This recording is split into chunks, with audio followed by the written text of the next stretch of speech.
what's the carpet look like in your YJ? Does it look something like this? Old, ratty, raggy?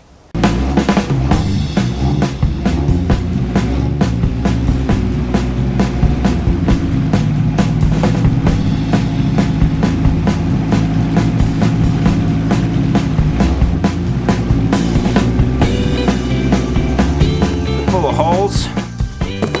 How about this one? Look at this. Got holes all through it. Well, let's do something about that. We're gonna change out the carpet in this YJ. Started by taking out the back seat, taking off anything that I have to go through, took out the front seat. Now I'm gonna take out the driver's seat. Then we're gonna pull the carpet out. And let's put on some new carpet in the 1995 YJ.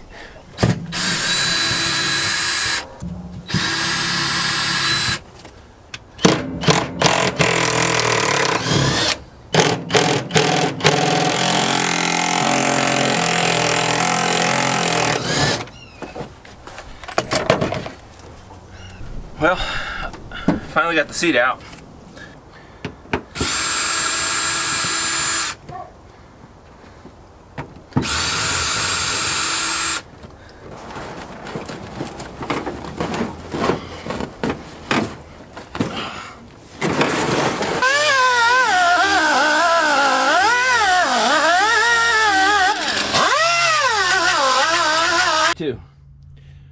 I've been fighting a seat bolt for over an hour.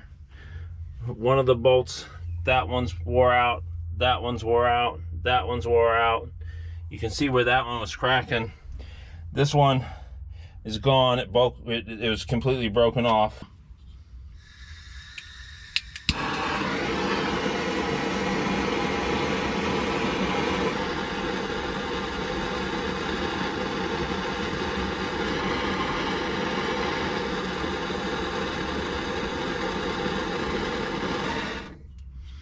Well, let's see if that moves it at all.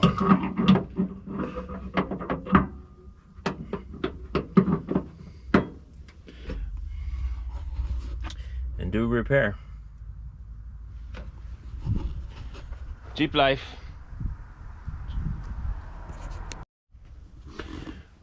Well, one bolt, 2 hours, and fire always wins.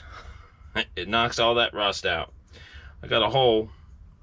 It's going to take a little work, but I can actually get the bolt through the hole and just patch that now, put a bolt down at the bottom, and we should be good.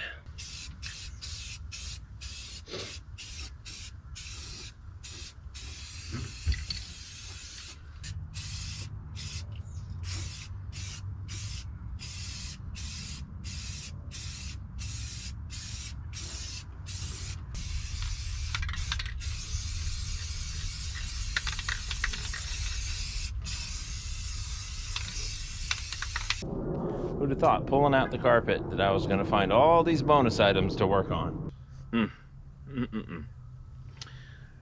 To make the carpet go in a little easier with a little less exact cutting, I decided to take off the brackets for the rear seat. What I didn't do is put penetrating oil on it. 3 of them came off with the power wrench really easy. Last one took a little bit of breaker bar. And that's all it took to snap the head right off. So today I have spent a couple hours trying to get out a broken seat mount bolt, and now I'm faced with trying to get out a bolt bracket for the rear seat mount. So the new carpet's here. Now I bought it off Amazon. I'll put a link below. It's just like the Rugged Ridge, but it was $100 cheaper, and I had some credit. So let's take a look at what comes in the box. The driver's section, because it has that pad, got a good kind of feel to it. There's padding and insulation.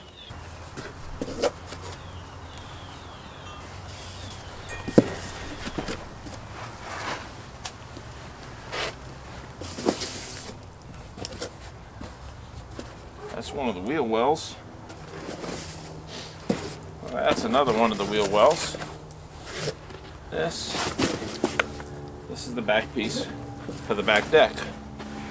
Right off the bat, I can see a couple problems. Right off the bat, there's no instructions. There's no, this piece fits here. So it pretty much is going to be a guess. I do like the way it looks. It's nice. It's black. Feels like decent carpet. We'll see how it fits.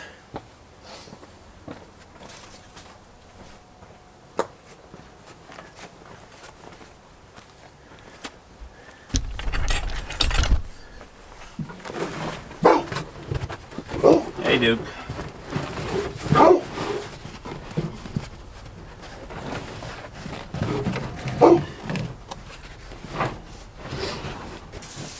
Well, I can tell you one thing. It's going to require a lot of cutting and a lot of figuring out. And the problem with cutting and figuring out without any kind of plan means you could cut and there's no going back. So we'll see how this turns out. That's the front piece.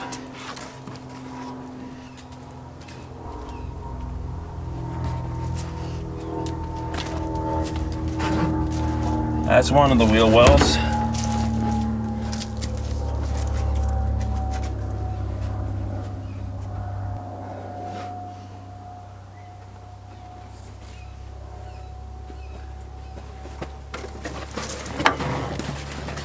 That's the back deck, I believe.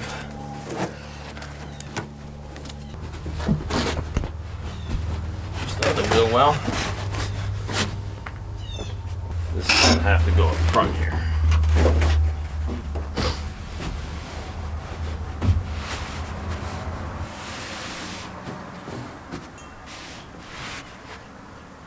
That's going to have to go up there.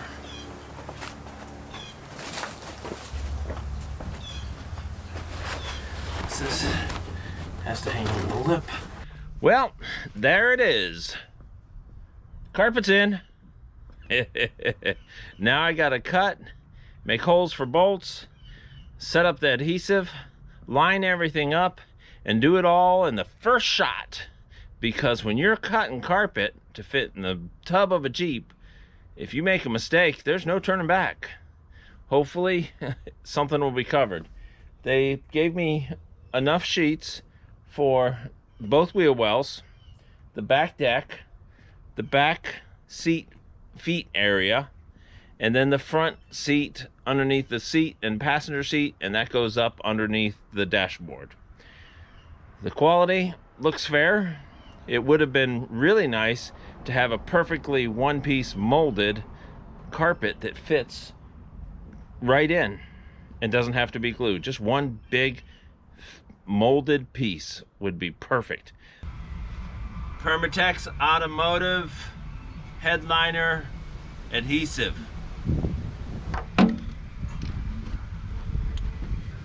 So it says let it sit for about 5 minutes till it gets tacky before putting it down. That's tacky.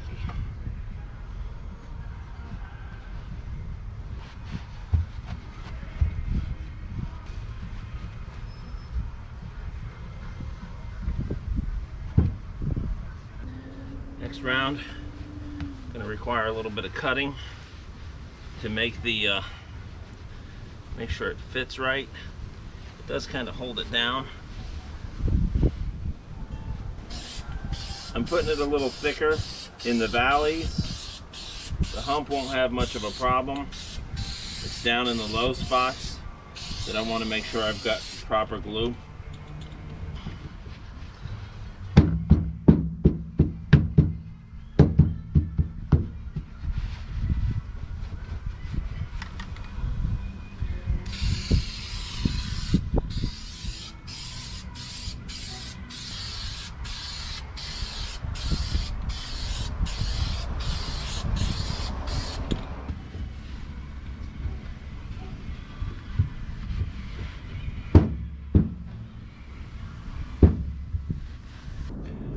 For the part that goes in the front, I've just cut a small X. I've measured, I put it up in the front, rolled it up, and cut an X to go over the shifters.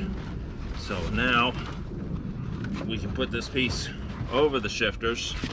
That's in the center, and we'll cut the shifters as needed. Okay, it's been about 5 minutes, so we're gonna pull it slowly down, pushing it along the ridge.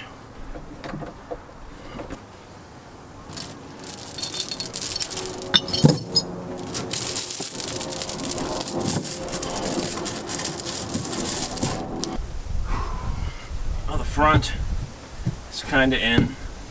I still need to cut around the shifter boots, getting it around the pedals and everything. Once this stuff gets sticky and adheres, it's kind of hard to move because there's a foam padding insulator, and when that touches, you can't move the carpet, because what will happen at that point is the foam insulator will just peel off the back.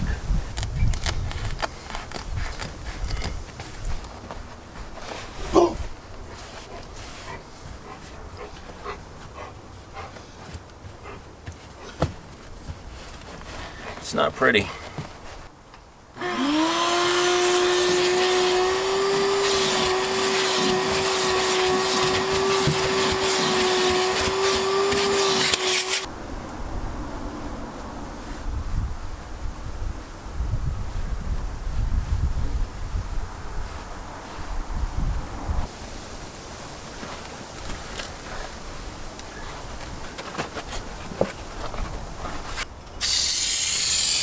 Spray it down.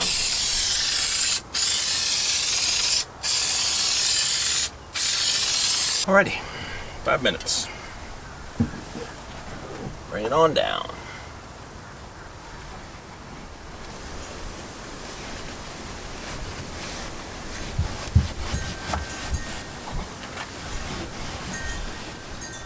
This one I'm going to do a little bit differently, because I'm not fooling with this back corner so much, because it really doesn't need a whole lot of glue.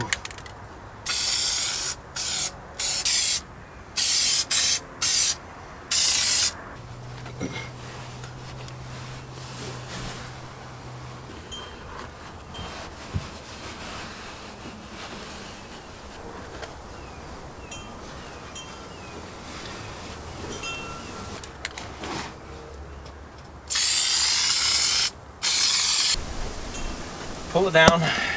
Let's see what happens.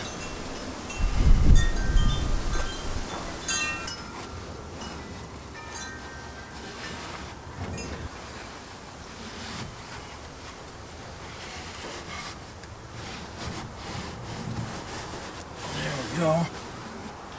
Now,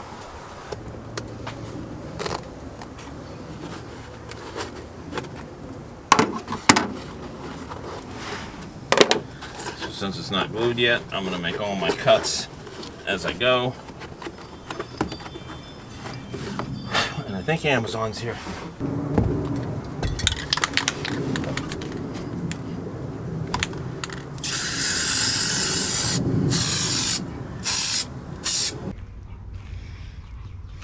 Still tends to be my favorite Jeep. I just like the look of the YJ.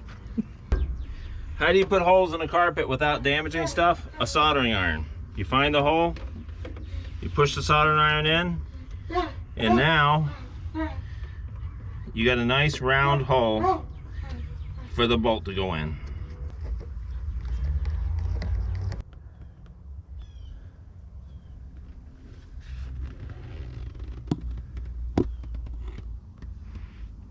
Well, this took way longer than I thought. Closing thoughts on the carpet. 130, it's worth it if you intend on keeping carpet. If you don't intend on keeping carpet, then go with the Rhino liner or Raptor bed liner, any one of those. It's about the same amount of work. You're still gonna have to sand and prep the area, especially if it was carpet glued before. I wanted carpet because I want to have a little bit more of a stock feel. Plus, when you pass it on to somebody with kids, it feels a lot better on bare feet. And I know my grandkids, they got bare feet. So it does not fit perfect, as you saw in that little portion there. The transmission hump is kind of loose, but that doesn't matter because I have a center console that's going to cover that up. Biggest tip in doing this. The biggest tip is make sure that when you take the seat bolts out and the hardware out, that you do a lot of penetrating oil previously.